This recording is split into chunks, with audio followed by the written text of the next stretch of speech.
So I have prolonged seizures and it means they're over 5 minutes long. And I've never actually witnessed one, but I know that they're the big shaky ones that everyone, I suppose, categorises them as. When I have a seizure, I would stop whatever I was doing and stare blankly for 5-10 seconds. At first I'm very confused, and eventually my body will start twitching. Like, I won't fall over or anything, I'll just stand there, my arms will stiffen up and my head will twitch. It makes me upset and terrified that I could have a seizure again.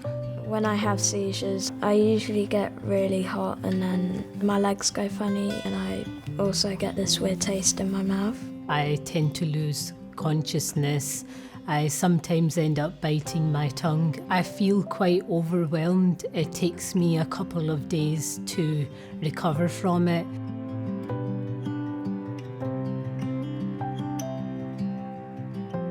So I had my first one when I was 15 years old and I was at school.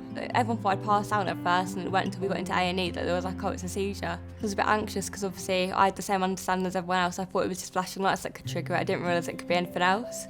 At school it's quite hard to focus in class due to bright lights, the loud noises. It makes me very dizzy and sometimes I have to leave class. I hadn't had a seizure in a while, so they didn't think that I was in any sort of danger or any need of help. The school just forgot about me.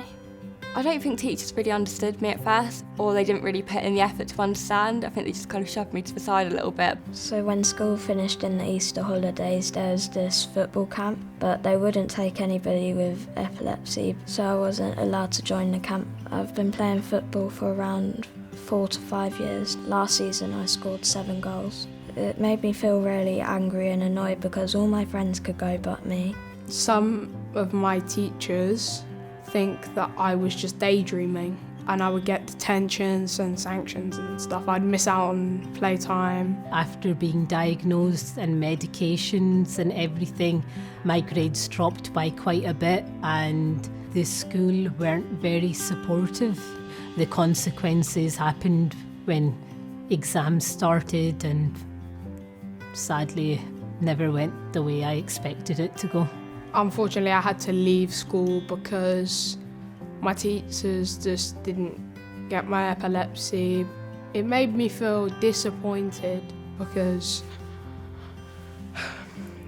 I had to leave all my friends behind, had to leave the whole school, which I loved, and it hurt me, but I mean, I get it. So when I'm older, I want to be a sports journalist, and in year 12 I wanted to take on work experience in that to gain like some practice, and unfortunately I wasn't allowed to. And they blamed it purely down to my epilepsy, but I go to school every day and soon I'll be going to work every day and I'll have to get along with it then, so I don't understand why I wasn't allowed to go, and I don't think I should have been excluded from it.